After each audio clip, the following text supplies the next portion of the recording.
I am here today in my kids' playroom, and today I will be sharing with you 3 things that I teach my kids.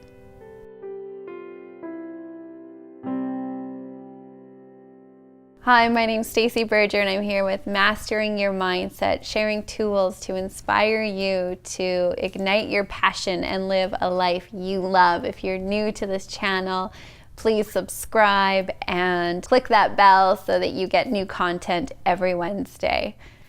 A question I get asked a lot is, how do we teach this material to our kids so that we can support them? So many of my clients say, I wish I would have known this a long time ago when we were kids. And I'm certainly not a parenting expert, but I am a parent. And that's my number one role is as a mom to 3 beautiful children. And certainly I'm not perfect at it. Parenthood is not easy. I am doing the best I can. And with the tools that I have, I'm sharing them as much as I can with my kids. But there are 3 things that I'm really trying to impart on them, and I hope it serves you with your own kids, your nieces, your nephews, your grandkids, to really raise these conscious kids where they can do things with their life that they love, where they understand their thoughts have power and they can make good decisions in their lives. So the 3 things that I'm really being very conscious about teaching my kids is, first of all, their thoughts have power. Their thoughts have power and their words have power. So to choose their thoughts, to choose the words that they're using wisely, because those words that they're using, they have power and they affect other people, how other people perceive them, how other people feel about themselves, and also about how they feel about themselves and what they're going to experience as a result of their thoughts and their words. So we're very clear when we hear them using certain language to point it out to them and remind them that their words have power. The second thing that I'm teaching my kids is to be decisive. Now, this can be tricky with young kids where they have a tough time to choose what toy they want to play with, where they want to go, what they want to have to eat, the many decisions they have to make in a day. But we really encourage them to make their own decisions.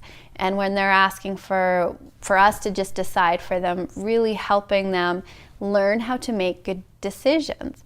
And really helping them to learn how to make decisions. And those decisions probably aren't always going to be the right ones, but decision making is a skill that we learn. And decisive people are typically more successful. Successful people make decisions quickly and they change them slowly, if and when at all. So we're really teaching our kids to be able to make decisions. So where can you support the kids in your life on making decisions? Start with the little things where the effect of that isn't going to be so severe. The third thing I'm teaching my kids is to think. It sounds silly, but I say to them all the time to think, use your mind. And it may not sound significant, but how many times are we just reacting or going with the flow or not really consciously thinking about our response, thinking about our action? And as important it is for them to think and use their minds, we're also teaching them to listen to their hearts. What does your heart tell you? So really think, but also use your heart and follow your heart. The last thing that we're teaching our kids, so this is a bonus, this is number 4, is gratitude. A practice that we have every night around the dinner table is, what are you grateful for? And we go around and each one of us has to say something that we're grateful for in the day. And it's amazing to me, it's so wonderful when we sit down and we forget, and all of a sudden one of the kids will say, oh, we didn't do our gratitudes today. So it's something that they've really trained themselves in, and it's becoming a habit.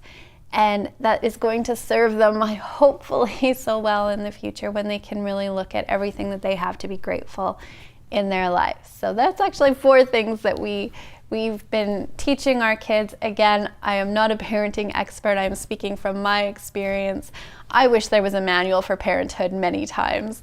And also to find the language that's age appropriate for the little ones in your life. If they're teenagers, preteens, if they're littler, find the languages that they can resonate with.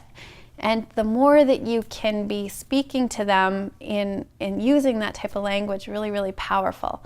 But even more powerful is the way that we teach our kids is how we're showing up. They are always watching us. So really, how many of these tools can you apply in your life while maybe you're teaching them to your kids. Again, I wish there was a parenting manual sometimes that came with these precious little souls. And what I know is, as much as I'm trying to teach them, they are my greatest teachers. And I learned some of my greatest lessons from my kids. So comment below, what are maybe some of the lessons that you're sharing with your kids that you think has been impactful, or some of the lessons they've taught you in your life. The more that we can support each other in building that community and inside parenthood, which I think is one of the hardest jobs that we're called to do, the more successful we'll all be. So remember to subscribe to the channel to get new content every Wednesday, and here is to your success.